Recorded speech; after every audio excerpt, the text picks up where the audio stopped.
വടകരയിൽ നിന്നും Sreeni town news. തപാൽ വകുപ്പിൻ നടപടിയെ പ്രതിഷേധിക്കുക നാട്ടാരെ,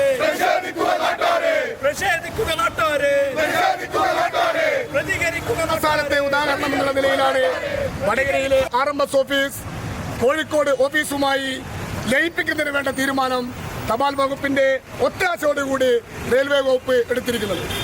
നമുക്കറിയാം, റെയിൽവേ വകുപ്പ് ഈ റെയിൽവേ സ്റ്റേഷനിൽ വികസന പ്രവർത്തനങ്ങൾ നടത്തുന്നതിന്റെ ഭാഗമായിട്ട്, ഇവിടെ സ്ഥലമെടുപ്പ് ജോലികൾ നടത്തുന്നതിന്റെ ഭാഗമായിട്ട് ഇവിടെ നിന്നും ഈ RMS ഓഫീസ് കേന്ദ്രഭരണ പ്രദേശങ്ങളുടെ ഒത്താശകളെല്ലാം നേടിക്കൊണ്ട്, തപാൽ വകുപ്പിന്റെ ഒത്താശകൾ നേടിക്കൊണ്ട് ഇവിടെ നിന്ന് എടുത്തുമാറ്റാനുള്ള പ്രവർത്തനങ്ങൾ തുടങ്ങിയിട്ട് നാളേറെ കാലമായിരിക്കുകയാണ്.